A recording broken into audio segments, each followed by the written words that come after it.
old stuff, that'd probably be even worse. That's probably why I'm like I am, because I played on all that old stuff. It was about like this. Fuzzy concrete. Yeah. Concrete about a half-inch of carpet on it? Yeah, even to put rubber underneath it. Right. So that stuff will burn you up now. All right. Got any skin on your elbow. All right, questions for Coach Koenning? Okay. All right. See y'all. Coach, start off, confusion for, at least for me, the Will and the Spear. Which, is Will a true linebacker, Spear is a safety, or flip-flop? Explain those two positions for us. Well, the spear, nickel, whatever you want to call it, is probably a little bit more DB oriented towards the hybrid side of that. And the will is just based on who we're going against. If you're going against a team that spreads you out, once you use 3 or 4 wide receivers, then the will is a little more safety that gives you a position where everybody. If you talk to high school coaches, I'm not trying to make this a long answer. Talk to high school coaches, a lot of them have a strong safety they want you to do. So it kind of gives you a position where you can play those kind of guys. So there's kind of a hybrid safety linebacker kind of guy. So he's on the wheels are on the other side of that. Is that? Yeah. So Javon, one plays the field, one plays the boundary. Yeah. Okay. That's an easy way. You're gonna flip those, not strong and weak, but wide. Yes, sir. Well, when you're going against tempo teams, when you're waiting for them to technically come out of the huddle before you make the call, and there is no huddle, it kind of becomes difficult. Yeah. So it's like open the refrigerator door, there's nothing to eat, you better go somewhere get something to eat. You got to figure out something else. Would you call the defense that you're running unique, or is it run by a lot of teams, or and where did it come from? It is a little bit of a long story on where it came from, but I can make it fairly short. We do a lot of principles, probably, that a lot of people do. There's some stuff that's 4-3-ish in it. There's a lot of things that are odd stack-ish in it. Though we may not line up exactly where, but some of the concepts and principles go back to that. It's probably more 4-2-5-ish. It's kind of a way of marrying a 4-2-5, odd stack, 3-4.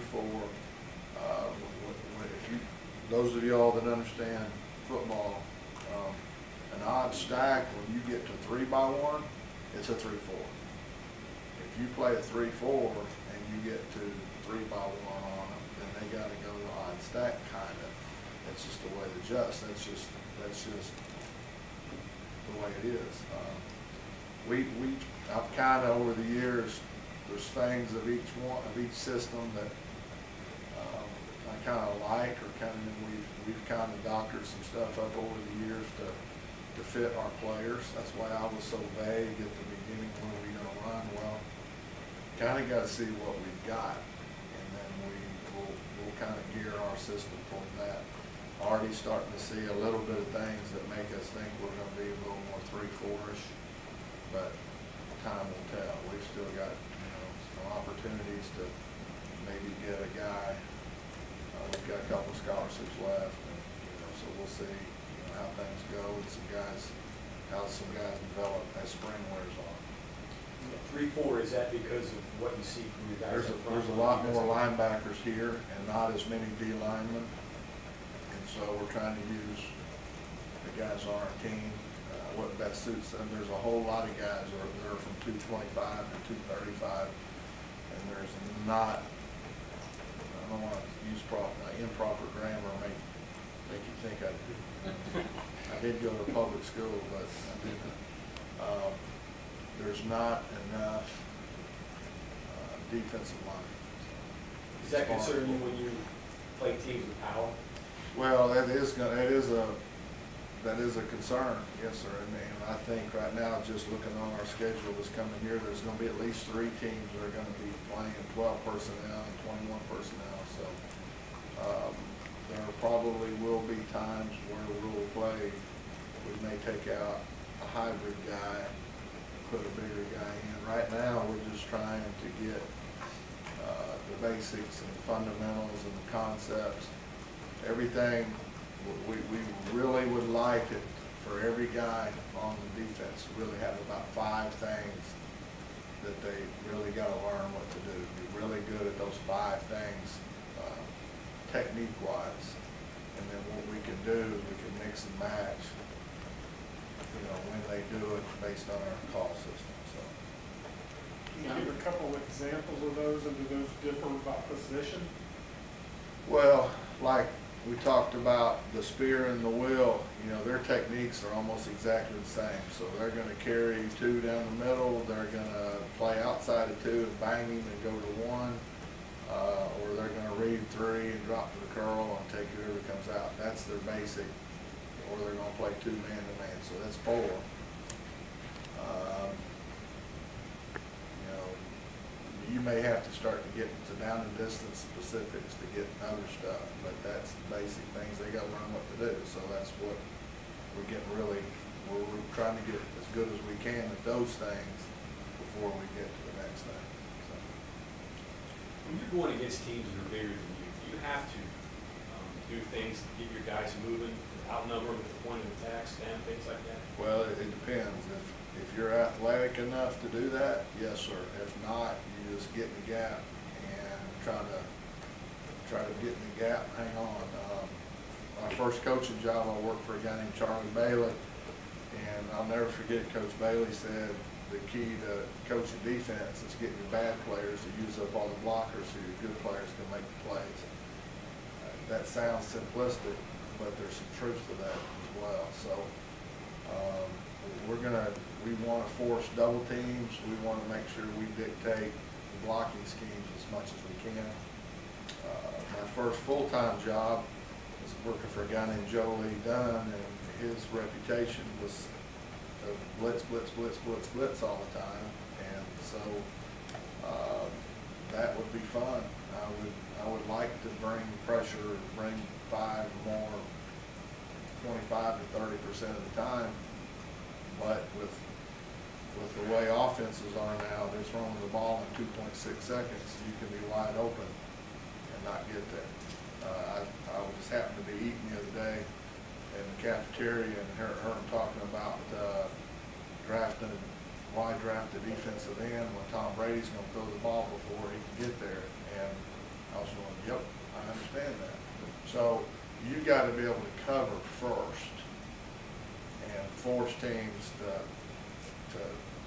do those things. We watched the bowl game really for the first time yesterday, the day before, and we blitzed more in the bowl game than we had all year, but we dropped guys out and got underneath their hot routes because I knew they would try to throw hot.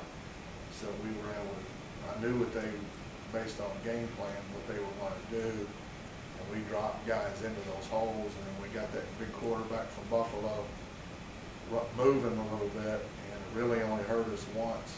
We kind of wanted him moving, so we couldn't just rock and fire. So anyway, that's just some examples. So. You showed the current guys that bowl game to see that stuff in action, or was that just you guys watching? No, it was just us. We were we were installing, and so it was easier to show them. And this was our coaches, it wasn't players. Got It was just teaching the coaches that are on the staff, here's what we're trying to get out of this. Mm-hmm. And that was really, we had done more of that in the bowl game than we had all season. Mm-hmm.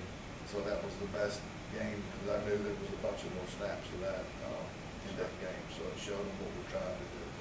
Vic, you play a lot of, you like to play quarters coverage? We do play quarters, but it's not as conventional quarters as some people. You know, a lot of people call it palms. That's Hayden Fry deal that came from way back Iowa. All the Stoops brothers took it everywhere. I know that his name doesn't come to head. The guy that was the head coach at Nebraska, that was in Youngstown, and he's his version. Bo Pelini's got a version of it. So there's a lot of people that do it. I mean, it's not a new deal. That's been around for a long time. Right. We've kind of put our own wrinkles to it so that we can play with what we call backstops. We really don't want, especially in spread offenses. It's called spread because they want to use the field. Where, you know, it's just like when you're growing up, if you're playing ball and you throw the ball to the batter and he misses it, the ball runs down the street. You're going to get tired of playing ball pretty soon because you're chasing the ball down the street all the time. So we kind of want to have backstops. We don't want to see them running a stretch play or throwing a bubble screen and the ball running around the edge all the time. That's when you start seeing that happening to us, then we got to do something different. So we really don't want teams to be able to spread. We want to kind of make them go where we want them to go, if that makes sense. They played a lot of cover 1 and 3 here before. They were one high, what they call what's called closed middle, a lot. But that's what odd stack is 3-5-3, and or you blitz. So you play 5 under 3 deep, or you blitz, or you bring 2 guys and play a fire zone. And, how much habit breaking are you doing? Draw all that stuff up too, huh? How much habit breaking are you doing now with some of this? It started off a little bit. I think most of the habit breaking is mental. It's not as much physical. I think the guys are doing a really good job, at least my guys, and I'd say all the defensive guys pretty much. I think they're really trying hard. They've really done, I think, a good job all in all. We sit back, get away from the day-to-day grind of it. I just think now it's just a mental deal as far as, well, I was used to doing this, but I had success, or I did this, and it's just, I think some of it is it's just kind of breaking that a little bit. So and I think our guys are really trying for the most part, and see a lot of progress. Again, it's just like having your kids, when you see them every day, you don't see them grow. But like you go to visit relatives that have kids, and those kids grow a foot, and you go, wow, you really grew. Well, it's when you're with them every day, you don't see the progress that they're actually making. So you got to kind of step back a little bit and not be too critical of yourself or them and the progress that they're really making. Have you seen enough of these guys to determine if they're athletic enough to play? You know what? They're who we have, and it really doesn't, and I'm not trying to avoid answering this, it really doesn't matter.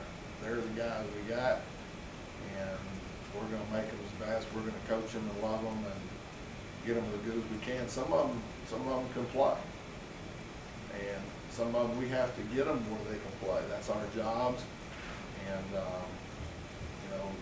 I'm ultimately responsible for the whole group, and I take that very, very serious and personal. And so it's not just a football deal. I think the football part of it, and I know there's been a lot of famous head coaches that have said this, but the football part of it is the small part of it. We're making boys to men, or men to better men, or how you want to do it. That part of it's much, much greater right now. That's part of it. The football stuff kind of comes easy. Really, they love it when they go on the field. So as coaches, that's our favorite part of the day as well. So I'm not trying to avoid questions, but they're the guys we got. So we'll find out, because W's and L's will come pretty soon. We'll find out. How are things coming with the language? The difference in terminology and all that. They pick up. I think they're doing great. Again, I think the guys are trying hard.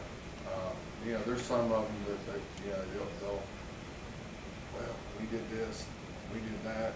I like doing that. Well, I like sitting back here 25 yards reading the quarterback's eyes. That was real easy, and just running to where the ball was. I'm just using the example of free safety. Heck yeah, that was simple.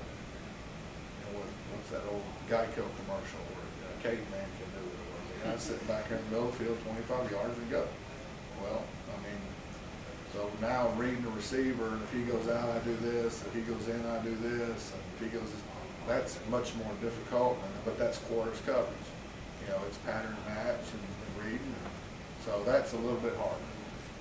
So that kind of help.